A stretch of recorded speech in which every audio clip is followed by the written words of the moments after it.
Carolina, hey, congratulations for being here at Anime Expo. How does it feel presenting your film, Morgan's Mask, here? It's funny, everyone thinks that I planned to show it here for the first time. Timing of editing and having it ready to go worked out for Anime Expo, but it's almost perfect because it's such a cosplay-driven convention. Not all of them are, and so it's really cool that it's in the city I live in, and it's with everybody dressed up, and a lot of gamers, of course. So it's exciting that it's at a place that makes so much sense for it. It's not just at some random film festival in Ohio where nobody really understands what this is. It's Anime Expo. That's kind of cool. So you're saying all this is just pure coincidence, and it just worked. The universe worked itself out for you. The universe helped. I mean, we worked our butts off to make it happen, and of course, I had to like submit to different things and figure out how to.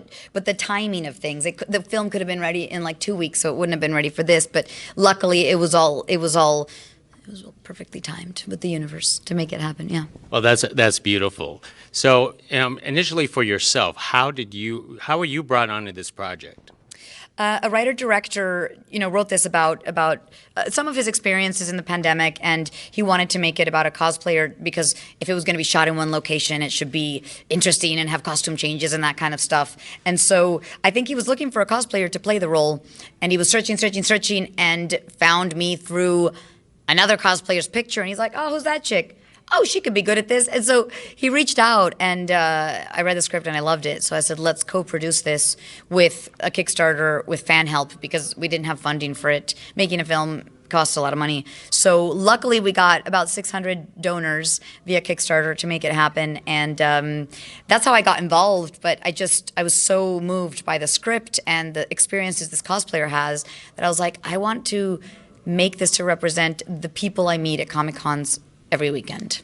So how involved in the cosplay community, before this film you are? I wasn't involved in cosplay at all 5 years ago, and then when my character in Overwatch came out, I was like, oh, she's cool, and then a cosplayer said, I want to make that cosplay for you. I said, sure. So I've cosplayed Sombra 4 times already at cons. I never make it. Somebody makes it and puts it on me, which I really appreciate because I'm not good at that. And I love walking around the con in cosplay. I've always loved Halloween and costumes. We're actors. We love wigs and all that fun stuff. So now I understand what cosplayers go through in terms of like the crazy con day. I don't understand I've seen all the work that goes into it, but I cannot imagine the endless hours they put into it. So I would not call myself a cosplayer. I have dabbled, and I really admire all their work. So that's why it's so special to be able to represent them in a film. So how did you transition into Morgan in this case without, completely being a full cosplayer?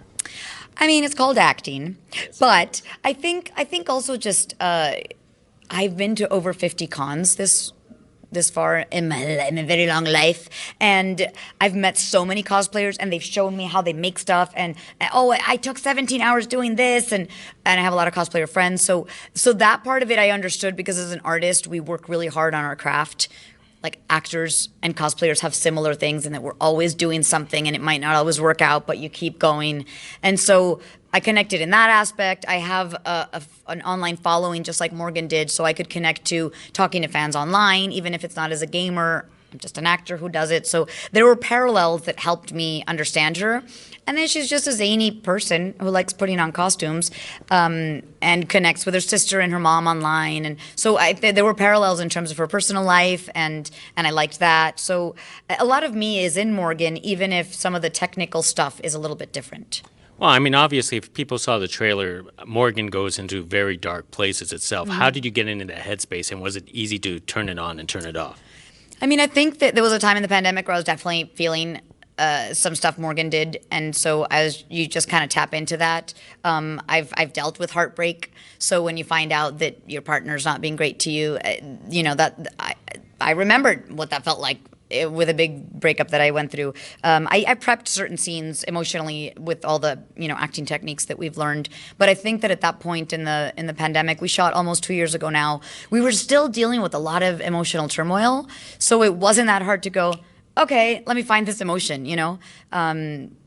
so it was a mix of personal life and how do I tap into this because I've never felt this, or how do I get into that headspace. So I'm curious, which stage of the pandemic was this production for yourself? So we shot in November of 2020. We still didn't have a vaccine. LA was still doing mask mandates. It was one of those things where it was 8 of us on set, which was my apartment, and it's very tiny. So we were all, sticking to each other in the sense that like we weren't going out and doing anything else. This was like our pod because we had to be safe about that. Nobody got COVID. It was great.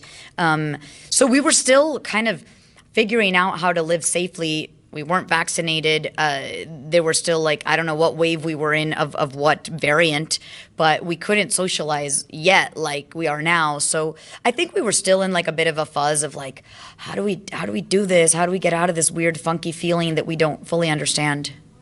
So what was it like using your own place as literally you were the set designer? Well, we did have an art designer that did a beautiful job. He moved my whole apartment around. We put awesome art that he made everywhere because she draws all her costumes. So he did all that. Luckily, I would never have. But every article of clothing you see in the movie is mine. My kitchen, all the stuff we use, my mugs, everything. So I do kind of think it's beautiful that it's immortalized, that apartment. I have since moved out, but it was cool. Like, I'd wake up, I'd do my coffee, my yoga, prep.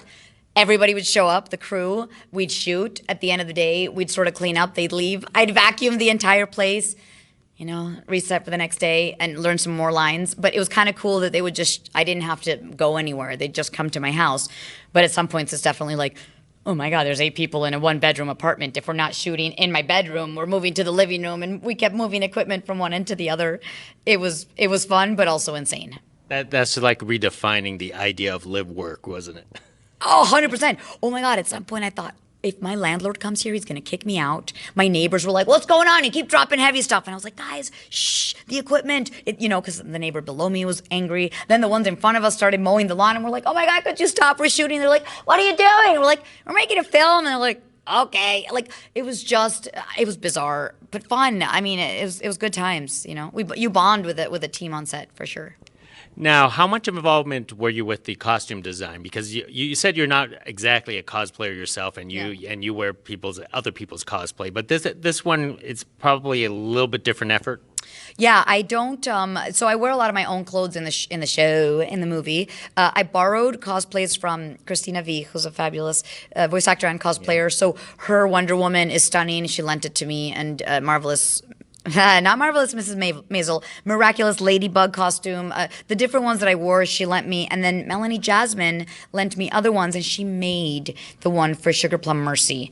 Melanie is an insanely talented cosplayer. She showed up with everything in her suitcase in pieces and then built the humongous wings at my apartment. Oh. She brought drills and a sewing machine and paint and everything. So it's cool because we got to use those props while filmmaking. She actually came to finish the costume in my house. She flew from Dallas, but I was sewing in the film, and I use all of the props to make it look like I'm building it. So she was like, she was the head of that. I had no say in it. She just made sure it looked right and did my makeup and everything. So that was really cool that it was her entire artistic being doing that. Do you feel kind of a little bit guilty that you don't have that little part of artistic, the cosplay part, like all these other people do? No, hell no. I painted when I was younger. I loved painting. I'm very artistic. I can sew. I can do stuff like that. But I love acting, and so I feel like that's my gift to the world and my art. And I'm happy to have a cosplayer help me out. And if I can shout out her work, that's great. If I had to make a cosplay, if my life depended on it, it would look decent, but she's just so good at everything that, I love being able to collaborate with people on stuff like that. So, I don't mind that I'm not a cosplayer. Now, a lot of people know you for, voice acting, but you also do a lot of regular acting too. What is the ease between switching from, one type of acting to another type of acting? I've always seen it just like acting is this huge umbrella, and then there's all these little like sub parts of it. So for me, I think it's just switching to like, okay, so for film and TV, I memorize, and my whole body's on there, so I get to use it all, and it's about scene work with somebody, or again, it's your face, right? And your body. In voice acting, it's, you put on some headsets and you don't have to learn a script, and you can be a 7-year-old kid or a grandmother or a dinosaur. And so it's this other animal in that sense, but I think there's still moving parts of the soul that make sense artistically. So I love them both. I was gonna ask you whether which one do you prefer, everyone has that same answer, like never choose a child. You can't. I mean, like if you have a gun to my head, it's just like I don't have to choose, you know. So I love that I can do both. I miss scene work when I'm on film, so I want to do more of that. But I love getting into the booth and like putting on an accent like this. Well, I playing a little kid like this. How cool is that? But I'll never do that on camera. So it's awesome that we get all these different outlets to do it, you know. Now, this is a small production. Do you love these independent productions, and especially I want to say working with Trevor? We all love indie productions, but we also all love a production that has a budget.